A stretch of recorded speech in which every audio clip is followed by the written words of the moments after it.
안녕하세요. 이제 막 돌진한 딸아이를 키우고 있는 30대 워킹맘이에요. 이렇게 모르는 사람들한테 제 이야기를 해본 적이 없어서 어떻게 시작해야 할지 모르겠는데 두서가 없더라도 이해해 주세요. 지난 결혼 생활은 녹록지만은 않았습니다. 특히나 시댁 식구들의 무신경한 말투와 째째한 남편 때문에 많이 힘들었어요. 하지만 어리석게도 저는 남편이 아빠가 된다면 사람이 달라질 줄 알았거든요. 그래서 아이까지 낳았지요. 하지만 집버릇 개 못 준다더니. 그래서 이혼을 결심하게 되었습니다. 지금은 죽일 만큼 미운 남편이지만 처음 지인에게 소개를 받았을 때는 믿음직스러운 사람이라고 생각했어요.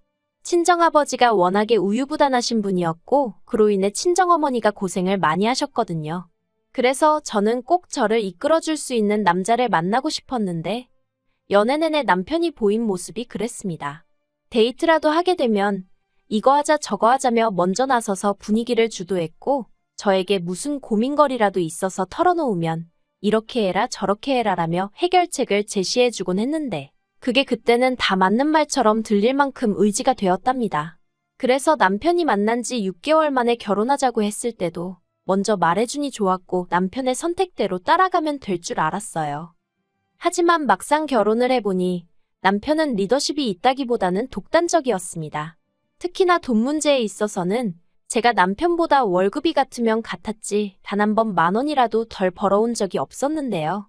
그런데도 자기가 경제권을 쥐고는 저한테 생활비를 타쓰게 했어요.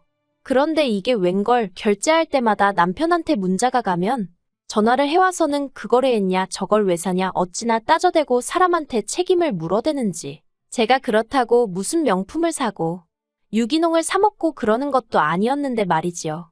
심지어 한 번은 친구들을 만나서 스파게티를 먹었는데 비싼 것도 아니고 한 접시에 15,000원짜리였거든요. 그런데 그걸 가지고 스파게티 한 그릇의 원가가 얼만지 아냐? 너는 상술에 노란한 거라며 어찌나 사람을 깔아뭉개던지. 그래서 남편하고 막말로 박터지게 싸우고 각자 월급은 각자 관리하기로 했습니다.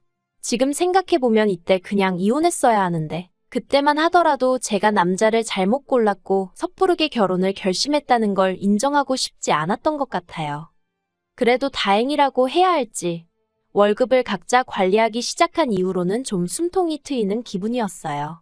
그런데 남편은 아니었던 모양입니다. 그 일이 있고 얼마 지나지 않아서 남편이 다니던 회사에 대대적으로 구조조정의 바람이 불고 있단 이야기가 들려왔어요. 그리고는 저한테 대놓고 말은 안 했지만 자꾸 앓는 소리 죽는 소리가 늘어가는 게 월급이 주름 모양이 돼요. 저희는 월급을 각자 관리하면서 생활비도 똑같이 각출해서 썼었는데 언젠가부터 한다는 소리가 자기는 회사에서 저녁 해결하고 올 때도 있는데 왜 식비를 똑같이 내야 되냐 하질 않나. 자기는 씻을 때 뜨거운 물 많이 안 쓰는데 난방비가 너무 많이 나왔다나. 진짜 제 얼굴에 침 뱉기 같아서 차마 일일이 적을 수는 없지만 별 말 같지도 않은 소리를 하면서 생활비도 저보다 덜 내고 싶어 하더라고요.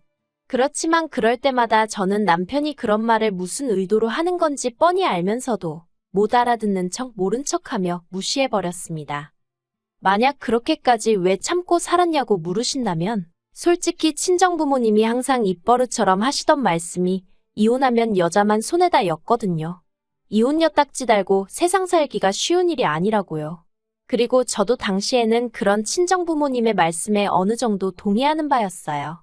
지금도 연예인 부부가 이혼하면 여자 연예인은 이혼녀로 낙인 찍고 다시 연애라도 하면 무슨 큰일 난 것처럼 이야기를 하지만 남자 연예인이 누굴 만난다고 하면 능력 있네 어쩌네 그렇게 띄워주잖아요. 예쁘고 돈 잘 버는 연예인한테도 그렇게 잣대가 엄격한데 하물며 일반인인 제가 이혼녀 딱지를 달고 세상 살기가 쉬울지 상상이 가질 않았지요. 그래서 이혼을 생각하는 대신 남편을 개조해야겠다고 생각했습니다. 제가 잘 가르쳐서 데리고 살 만한 인간으로 탈바꿈시켜야겠다고요. 그리고 그때 친한 친구가 자기 남편도 매번 회식이다 뭐다 귀가가 늦었는데 애가 생긴 이후로는 사람이 달라졌다고 하대요. 그래서 저도 아이를 가졌어요. 산후조리원에서 돌아온 이후로 육아휴직을 쓰다가 복귀를 하게 되면서 친정어머니의 손을 빌리게 되었습니다. 원래는 시터를 쓰려고 했는데 여러 가지 불미스러운 뉴스들을 접하고 나니까 솔직히 아무리 전문가라고 하는 사람들이라고 해도 믿고 맡기기가 쉽지 않더라고요.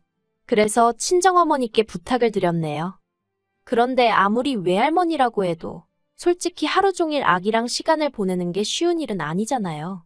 친정어머니도 당신 나름대로 시간을 보내시던 일정도 있으셨을 테고요. 그래서 처음부터 한 달에 200 정도는 챙겨드릴 생각이었어요. 왜냐하면 제가 알아본 시터들 중 경력이 거의 전무한 사람들도 200은 불렀거든요. 그런데 이 얘기를 남편한테 하니까 기껏 한다는 말이 제가 직장을 관두고 애를 보면 되는데 기어이 회사를 다니려니까 이렇게 된 거 아니냐며. 시터를 고용하건 친정어머니께 부탁을 드리건 그건 제가 엄마로서 직무를 유기해서 그런 거니 그로 인해 발생하는 지출은 저더러 알아서 해결하라대요. 어이가 없어서 애는 나 혼자 만들었냐고 물었습니다. 당신도 애 아빠니까 당연히 절반은 내야 되는 거 아니냐고요. 하지만 남편은 육아는 남자의 영역이 아니라는 헛소리나 해대면서 죽어도 못 낸답니다. 황당하고 어이없고 치사하고 그래서 그래 해보자라는 생각에 남편에게 알겠다고 했네요. 그리고는 월급을 각자 관리하는 수준에서 벗어나 완전히 친정은 친정대로 시댁은 시댁대로 그렇게 챙기며 살게 되었지요. 한편 신우는 처음으로 자취를 시작했습니다. 시집갈 때까지 부모님 옆에 딱 붙어 살 거라더니 어쩐 일로 혼자 살기로 했다대요. 그래서 그러냐 하고 말려다가 그래도 또 신우랑 사이가 특별히 나쁜 것도 아니었고 집들이 한다고 오라고 하니까 빈손으로 가기도 뭐해서 요새 자취생들 사이에 유행한다는 커피 머신을 선물해줬어요. 그랬더니 관계 있어서 그런가 며칠 뒤 남편이 저한테 10만 원짜리 상품권을 하나 주면서 장모님 갖다 드려 그러는 거예요. 백화점 상품권인가 하고 봤더니 그건 아니고 어디 전통시장 상품권이더라고요. 이걸 어디서 쓰나 싶긴 했지만 그래도 남편이 정말 모처럼 저희 친정어머니한테 선물하는 거였거든요. 그래서 난처한 기색은 내비치지 않고 알겠다고 고맙다고 했습니다. 그런데 친정어머니도 상품권을 받으시곤 저랑 비슷한 반응을 보이셨어요. 마음은 고마운데 어디서 쓸 수 있을지나 모르겠다면서요. 그리고는 한 일주일 정도 지났을까요? 친정어머니가 갈비찜을 해주셨습니다. 저희 남편더러 사위가 준 상품권으로 이렇게 좋은 고기도 먹어본다 하시면서요. 그런데 이건 솔직히 그냥 하신 말씀이시고 저희 친정부모님 당신들이 원할 때마다 소고기 사드실 수 있는 정도의 경제적 여유 있으신 분들입니다. 아무튼 그런데 이게 웬걸 그 상품권을 가지고 유세를 떨 줄은 상상도 못했어요.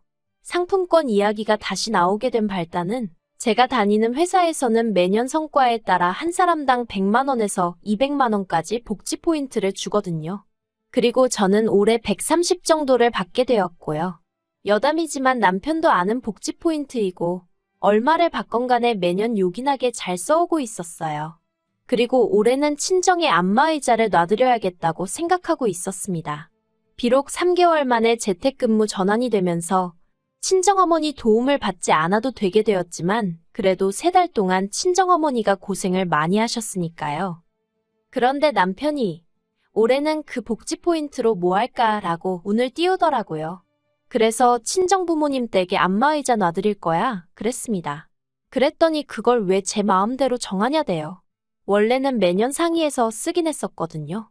하지만 지난번에 남편과 한바탕 한 이후로는 솔직히 금전적인 것과 관해서는 남편과 아무것도 상의하고 싶지 않았어요. 남편 논리대로면 제가 일을 잘해서 회사에서 고맙다고 저한테 주는 거잖아요. 그러니 순전히 제 몫인 건데 왜 남편이랑 상의해야 하나 싶었던 거지요. 그래서 남편한테 제 생각 그대로 이야기했어요. 내 포인트 내가 쓰고 싶은데 쓰겠다는데 뭐가 문제냐고요.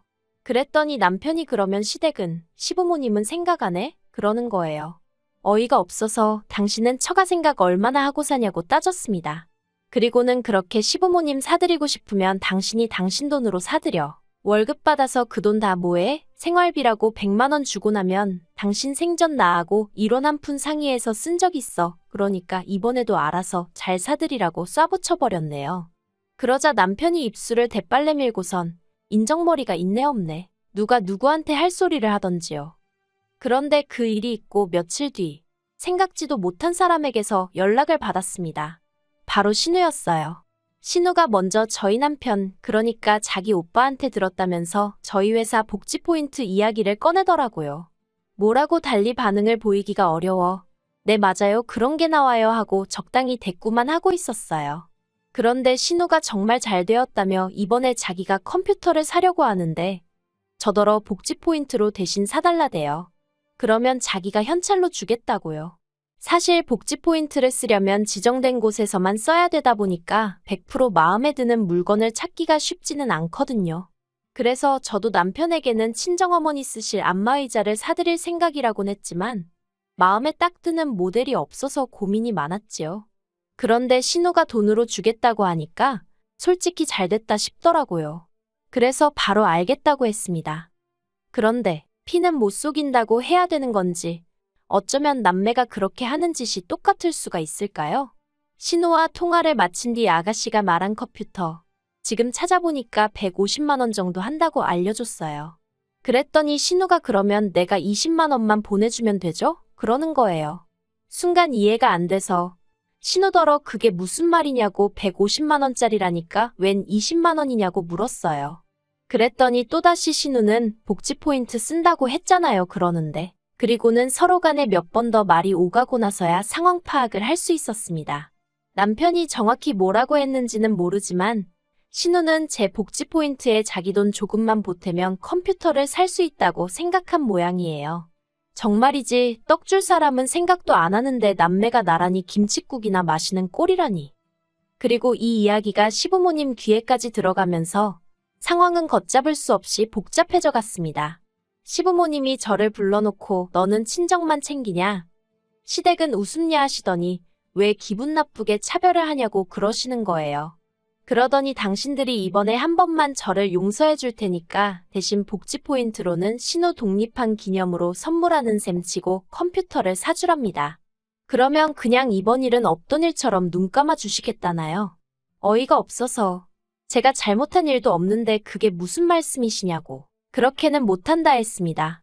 그러자 하시는 말씀이 니네 엄마한테는 내 아들이 상품권도 줬다면서 그러는 거예요. 어이가 없어서 남편을 쳐다봤어요. 그랬더니 남편이 사실인데 뭘 그러냐입니다. 그래서 제가 어디 쓸 때도 마땅치 않은 상품권을 줘놓고는 그리고 그나마도 친정어머니는 고마운 마음에 당신 생돈 들여 고기 사셨고 그거 다 당신이 처먹지 않았느냐고 소리를 질렀어요. 그리고는 어머님도 앞뒤 사정도 모르시면서 아들 말만 듣고 그렇게 나서시는 거 아니라고 한 소리 했네요. 근데도 속에서 화가 안 풀려서 결국 남편더러 돈할 거면 그냥 혼자 살라고 했어요. 같이 사는 룸메이트도 당신처럼 야박하겐 안 할 거라면서요. 그리고 제 입에서 이혼 소리가 나오자 어머님이 저더러 미쳤냐며 언성을 높이셨습니다. 그런 모습을 보고 있으니 정말 하루빨리 이혼하고 싶다는 생각밖에 안 들더라고요.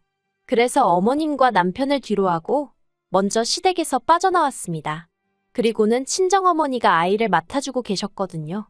친정어머니한테 달려가 시댁에서 있었던 일을 털어놓고는 이혼하고 싶다고 하소연을 했어요. 평소라면 그래도 이혼은 안 된다 참고 살아라 하셨을 어머니셨지만 그날은 제가 어찌나 서럽게 울었는지 그래 정 힘들면 헤어져야지 그러시대요. 그래서 지금 변호사 사서 이혼소송 진행하고 있습니다. 협의이혼이 아니라 이혼소송까지 가게 된 건 남편이 양육비 가지고 어쩌고저쩌고 하며 그걸 깎으려 들었기 때문이에요. 솔직히 위자료는 생각도 없었고 애 양육비만 약속해 주었으면 했어요. 많지도 않았고 한 달에 80만 원 정도를 생각하고 있었지요.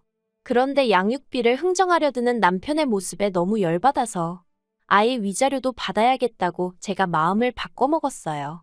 그래서 소송으로 진행하게 되었습니다. 시간이 좀 걸리기야 하겠지만 변호사 말이 저는 걱정할 거 없다고 하더라고요.